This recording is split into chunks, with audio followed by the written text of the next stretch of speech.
Hari ini tema kita PPKM, bukan PPKM dari pemerintah, tapi ini PPKM dari surga, katakan amin.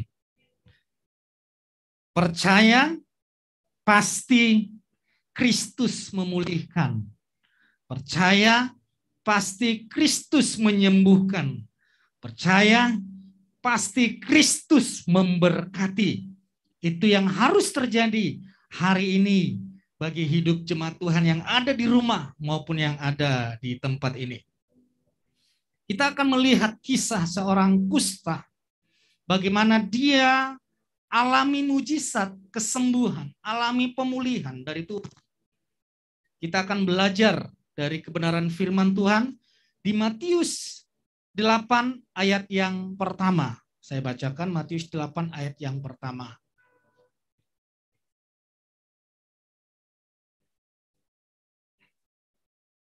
Matius 8 ayat yang pertama, demikian firman Tuhan. Setelah dia turun dari bukit, banyak orang mengikuti dia. Datanglah seorang kusta menyembah kepadanya sambil berkata, "Tuan, jika engkau mau, engkau dapat mentahirkan aku." Singkat cerita, orang kusta ini pun sembuh. Sekarang kita akan melihat bagaimana proses kesembuhan ini terjadi.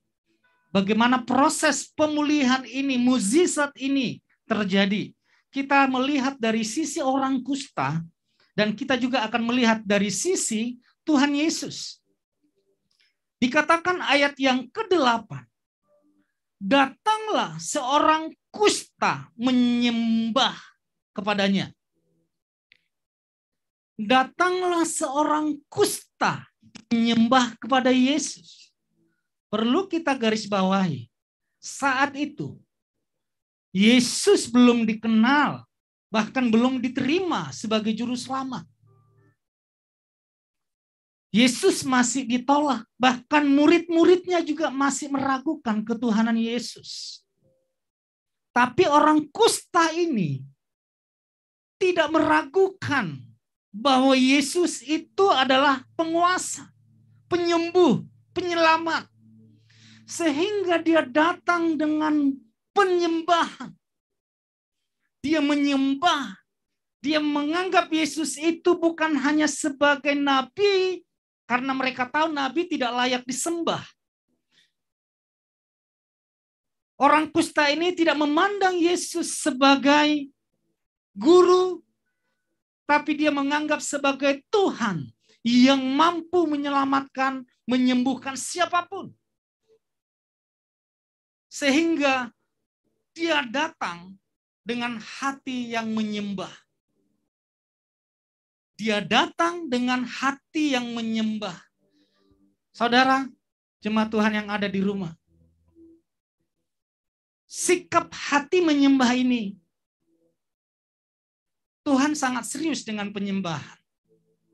Bahkan waktu Yesus bertemu dengan perempuan Samaria, dia membahas tentang penyembah.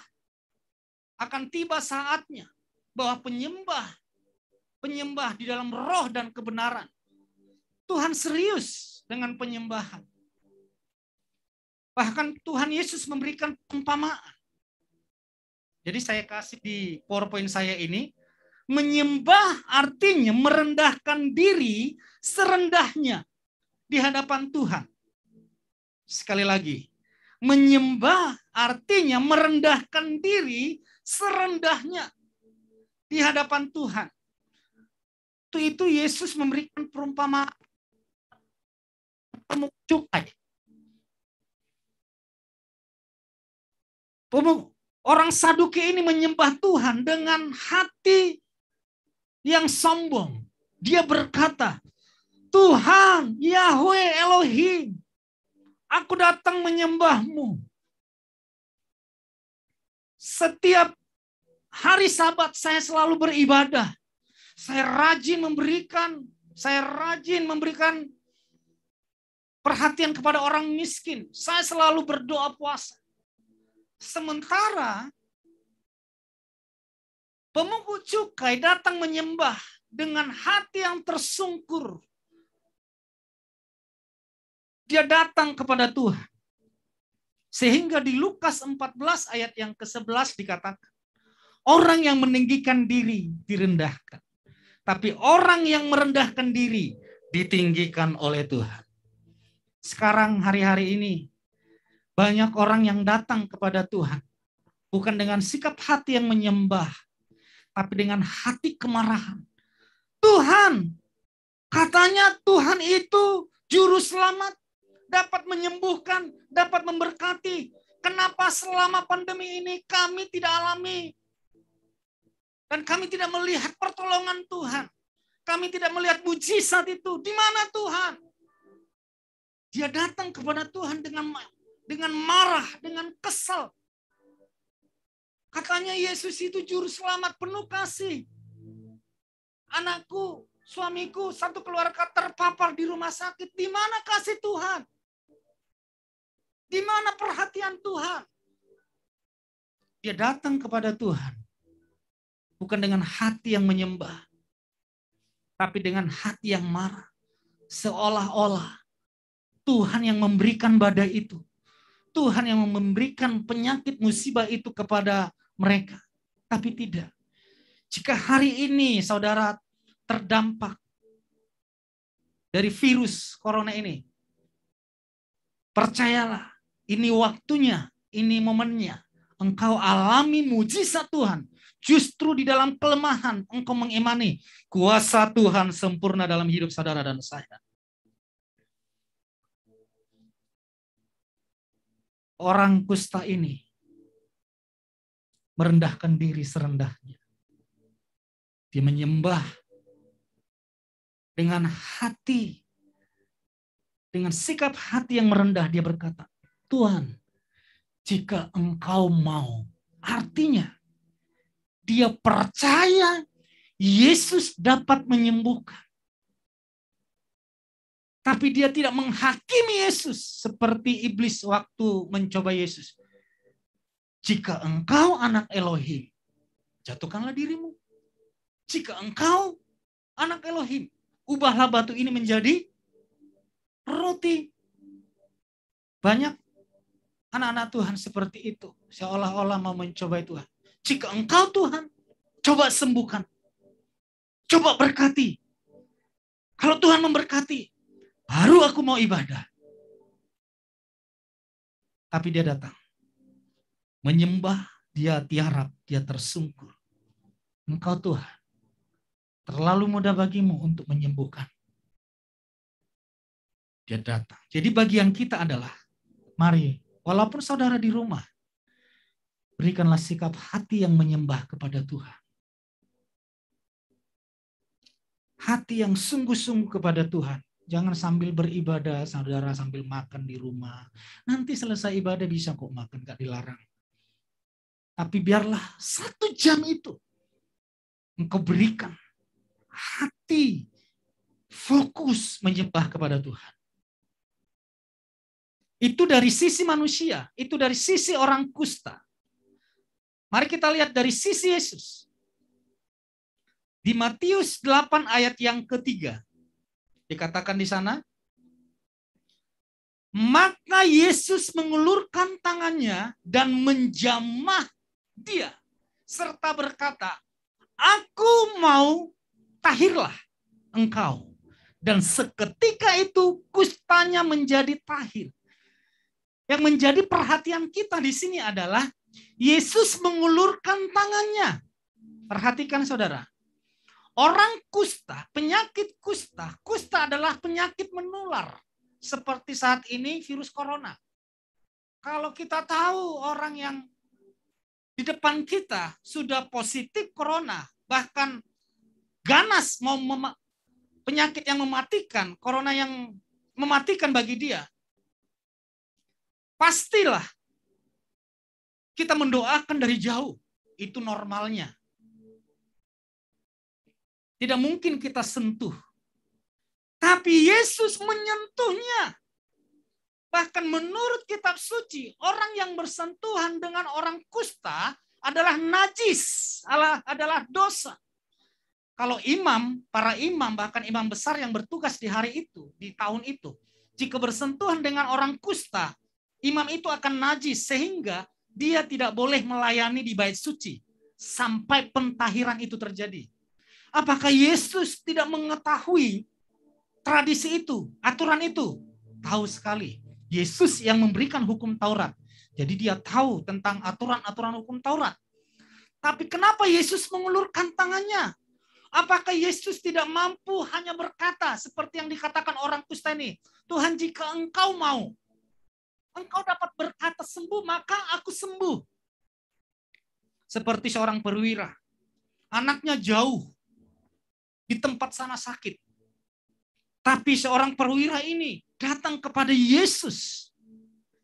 Dan memohon kepada Yesus untuk kesembuhan anak yang ada di tempat jauh. Yesus berkata apa? Jadilah sesuai dengan imanmu. Dan hari itu, detik itu juga, anaknya yang jauh di tanah sembuh seketika. Apakah dapat Yesus lakukan kepada orang kusta dari kejauhan? Yesus dapat berkata, sembuh, tahir. Sangat terlalu bisa. Tetapi kenapa Yesus mengulurkan tangannya? Karena Kristus Yesus mau menyembuhkan orang kusta ini dengan sempurna. Kenapa dengan sempurna? Sentuhan tangan Yesus menciptakan jiwa tubuh yang sehat.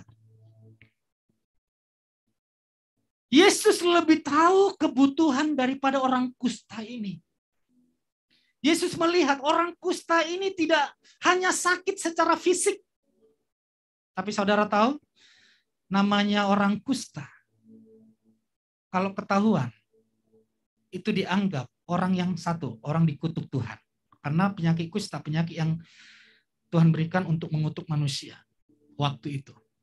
Jadi kalau orang sakit kusta, orang menganggap ini musuhnya Tuhan. Ini dibenci Tuhan. Jadi manusia ini sangat dibenci Tuhan karena itu dia dikutuk. Yang kedua,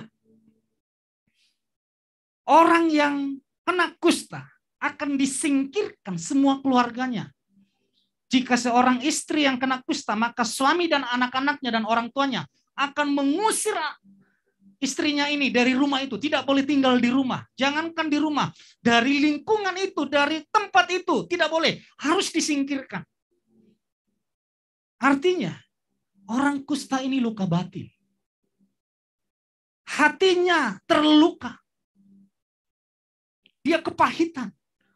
Dia butuh sentuhan kasih sayang dari suaminya. Atau dari istrinya, dari orang tuanya, dari anak-anaknya. Justru keluarga terdekat mengusirnya. Yesus tahu. Sehingga yang Yesus lakukan tidak bicara.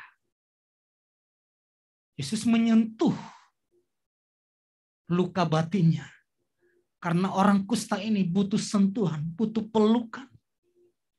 Saudara yang di rumah, Yesus tahu kebutuhan yang engkau perlukan. Jadi hari ini Yesus mau menyentuhmu. Lihat, Yesus mengulurkan tangannya. Sama saja Yesus mengulurkan tangannya untuk menciptakan manusia, menciptakan Adam. Dia mengotori tangannya. Karena apa? Dia mau membentuk manusia itu seperti dirinya sendiri. Artinya apa? Waktu Yesus mengulurkan tangannya, dia mau memberikan kesembuhan yang sempurna. Kesehatan yang dimiliki oleh Yesus, Yesus mau transferkan. Saudara, apapun yang bersentuhan dengan Yesus, maka yang disentuhnya itu kalah. Jika sakit penyakit bersentuhan dengan Yesus, penyakit itu kalah. Jika saudara bersentuhan dengan Yesus, maka yang terjadi saudara jika yang sakit bersentuhan dengan Yesus, terjadi kesembuhan. Apapun hari ini yang disentuh oleh Yesus, terjadi mukjizat. Saya berdoa di dalam nama Yesus. Hari ini juga Yesus mengulurkan tangannya. Menyentuh tubuhmu. Menyentuh ekonomimu. Menyentuh keluargamu. menyentuh anak-anakmu, memberkati semua yang kau kerjakan. Katakan amin. Yang dibutuhkan orang kusta ini hanya tubuh yang sehat. Tapi Yesus berikan jiwa yang sehat. Banyak orang tubuhnya sehat, tapi jiwanya merana. Jiwanya menderita, jiwanya tertekan. Beberapa bulan-bulan yang lalu, fenomena yang terjadi di Korea dan di Jepang, itu orang mati bunuh diri, berlomba-lomba mati bunuh diri. Masih muda, punya pekerjaan, cantik, ganteng. Gantengnya beda tipis dengan saya. Nanti di rumah istri saya bilang, tapi kenapa mereka mati bunuh diri? Hatinya terluka, dia merasa hampa, tidak ada yang menemaninya, tidak ada lagi solusi di setiap permasalahannya. Saya katakan saudara, hari ini Yesus menyembuhkanmu dengan sempurna. Yesus memulihkanmu dengan sempurna. Yesus memberkatimu dengan sempurna. Sehingga saya katakan di kesimpulannya ini adalah next. Setiap orang yang datang kepada Tuhan dengan hati yang menyembah, percaya pasti Kristus memulihkan. Sekali lagi, setiap orang yang datang kepada Tuhan dengan hati menyembah, percaya pasti Kristus memulihkan, menyembuhkan, memberkati. Katakan amin. Saudara bisa chat, kau berkata, saya percaya hari ini diberkati. Saya percaya dipulihkan. Saya percaya disembuhkan. Katakan amin.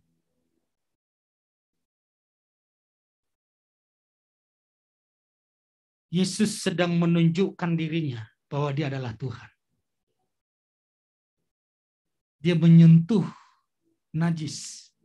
Kalau imam besar saat itu, atau imam yang bersentuhan dengan orang yang najis, maka imam itu najis. Tapi Yesus memberi bukti. Yesus bersentuhan dengan orang najis. Orang najis itu tahir. Saudara merasa tidak layak? Hari ini Yesus menyentuhmu. Engkau menjadi orang yang dilayakkan. Bahkan nanti kita akan mempersiapkan, akan masuk ke perjamuan kudus. Saudara bisa mengikutinya, bisa menggantinya dengan kalau tidak ada anggur, dengan air, dengan sirup. Nah, kalau tidak ada hosti, bisa dengan roti. Engkau bisa berkata, aku dikasihi tanpa syarat. Aku diperkenan tanpa henti. Aku diberkati tanpa batas. Amin. Kita akan masuk dalam perjamuan kudus. Yang ada di sini juga boleh mengikuti perjamuan kudus. Bisa diambil di sana. Jemaat Tuhan bisa mempersiapkan perjamuan kudusnya. Mari datang dengan hati yang menyembah, tertuju kepada Tuhan. Bagian kita adalah datang dengan hati yang menyembah. Bagian Yesus menyembuhkan kita dengan sempurna. Dia menyentuhmu. Tidak hanya dengan kata-kata, tapi sentuhan kasih sayang.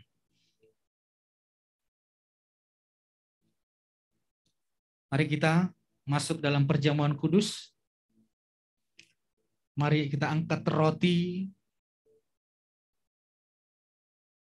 tinggi-tinggi melebihi dari kepala kita. Mari dengan imani. Percayai. Mujizat terjadi. Percaya pasti Kristus memulihkan. Percaya pasti Kristus menyembuhkan. Percaya pasti Kristus memberkati. Di dalam nama Tuhan Yesus. Yesus berkata, inilah tubuhku yang telah dipecah-pecahkan untuk kesembuhan segala sakit penyakitmu. Terimalah dengan iman dalam nama Yesus. Mari kita makan bersama-sama.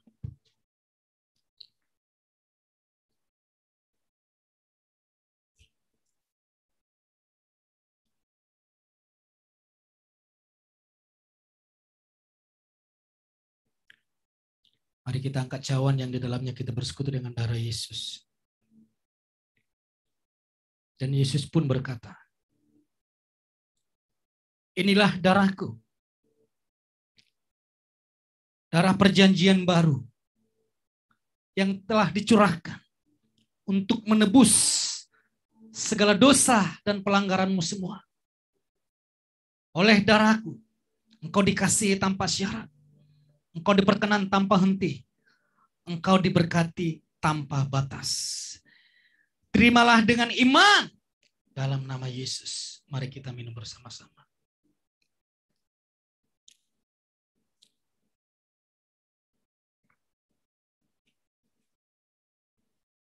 Naikkan syukurmu. Beberapa hari yang lalu, akan ada jemaat juga yang menghubungi saya. Dia berkata, Pastor, ini ada nubuatan dari Pendeta Daud Tony. Mengatakan 3 bulan ke depan, dia dapat penglihatan akan Tuhan kirimkan malaikat maut untuk membinasakan orang-orang yang telah membuat anak-anak Tuhan beberapa tahun-tahun yang lalu mati martir. Mereka harus bertanggung jawab. Itu akan dimulai dari Jakarta atau di Pulau Jawa. Bagaimana responnya Pastor? Lalu saya berkata, ingat, dia berkata, peristiwanya seperti waktu di bangsa Israel. Kalau itu pun terjadi, sementara malaikat maut itu menghantam Mesir dan tempat orang Israel. Tapi malaikat maut itu tidak berani, tidak dapat menyentuh orang Israel karena ada tanda darah anak domba. Saudara, ada tanda darah Tuhan Yesus Kristus. Itulah anak domba Elohim. Tetaplah selalu lakukan. Di nubuatan itu, di penglihatan itu dikatakan, jika tidak penting, janganlah kemana-mana. Tetaplah di rumah. Berdoa menyembahlah di rumah. Katakan amin. Jadi kita dilindungi Tuhan. Mari naikkan syukurmu kepada Tuhan. Kita akan masuk dalam pengurapan. Dari tempat ini saya akan mengurapi saudara. Saudara, jika ada minyak di sana, saudara bisa mengolesnya dan menumpangkannya di kepala saudara, ke jidat saudara, atau ke bagian tubuh yang sakit. Bukan dengan minyaknya, tapi dengan imannya. Karena firman Tuhan berkata, urapilah mereka yang sakit dengan minyak. Kita hanya percaya kepada firman Tuhan. Di dalam nama Tuhan Yesus Kristus, Tuhan, dari tempat ini, mereka yang mengoleskan minyak di dahinya, di tempat bagian yang sakit,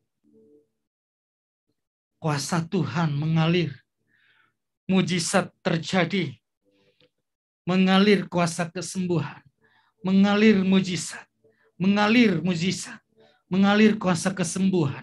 Di dalam nama Tuhan Yesus, kami diurapi, kami dipulihkan, kami diberkati. Di dalam nama Tuhan Yesus Kristus. Amin.